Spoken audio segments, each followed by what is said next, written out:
Amelia, thank you so much for sitting down and chatting with us today about health and well-being and mainly stress. So I wanted to dive straight in and just talk to you about stress management.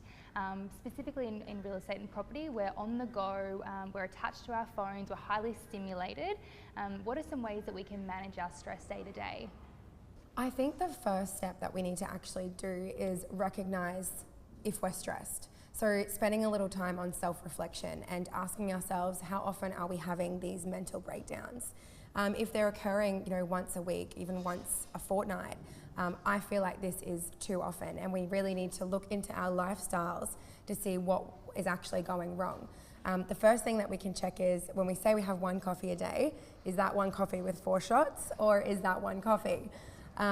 Secondly, our sleep. So in order to revitalize our adrenal glands, which is the reason why we have energy through the day, is to be asleep between the hours of 10 and 12 at night. And a lot of us are working through these late nights, maybe still getting 7-8 hours sleep, but we're not actually recovering. So making sure that we are getting to bed by a decent hour. So in my position, Millie, I hear a lot of people talk about how exhausted they are at the end of the week.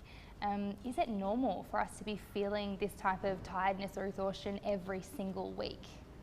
Absolutely not, Sean Lee. And I think that the more fatigued we're becoming, the less we're listening to our bodies. So we're not eating the adequate nutrients that we actually need. We're really reaching towards those fast, convenient foods when our body really is requiring a wide range of organic, healthy, balanced diet, and also our hydration. So maybe we would be reaching less towards those stimulants if we were finding that we were hydrated and feeling optimal.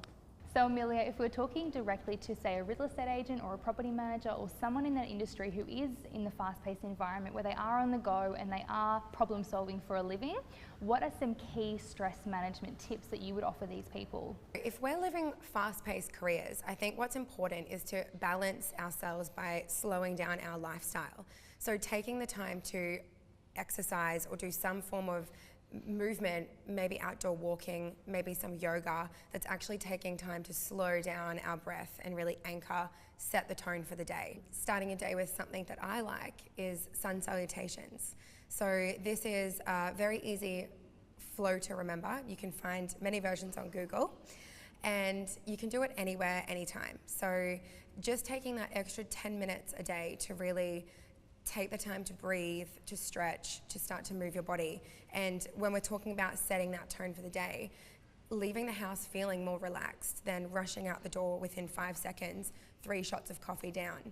Doing what feels right for you, and everybody's different. So Amelia, you run your own business, and obviously stress management plays a huge role in what you do here at Venus Gym in Coorparoo. How do you set the tone for your day? I would love to share with you some tips and tricks of how I start my days. So I will wake up, firstly, I use the bedtime app rather than an intrusive alarm. I find it just makes me go into my day a little smoother. Secondly, I love to use apple cider vinegar to alkalize my body, get my system ready for breaking down food. And I love also colloidal silver. So I find that that's just a really all-rounder general tonic to boost your immunity. When I'm driving to work, I'll be listening to audiobooks or something on TED Talks that I'm interested in at the time. And then I'll start my day by coming in and running one of the morning classes, whether that be yoga, which I participate in with the girls, or an exercise class, which I'll tend to jump in towards the end of, or find half an hour during the day to actually move my body. That will be followed by a very nutritious breakfast or juice, making sure that I'm getting in my body what it needs to be healthy and running for the rest of the day. I love that, Amelia, and I start my day the exact same way. I find that if I do take some time for myself in the morning, it definitely makes me a better person at home and at work. I mean, we're all in jobs where we're dealing with people and problem solving, especially in real estate and property. So how do we better problem solve with the humans that we're working with each day? Sean Lee, I think when you're dealing with people, something to remember is to remain compassionate. So know that the other person on the phone is also human and going through things themselves. I think that patience also goes a long way. So just remembering to remain calm and keep your breathing techniques slowly and controlled. And lastly, quality of your thoughts. So knowing that they not only affect yourself, but your environment, your workspace, and all the people around you. So being conscious of where your self-talk is sitting, and making sure that it's remaining positive and picking yourself up rather than putting yourself down. And there are definitely some things that we should all be taking on board. Compassion's huge when you're dealing with people. So really appreciate your thoughts today. Thanks so much for your time, and we'll catch up again soon. Thank you so much for having me.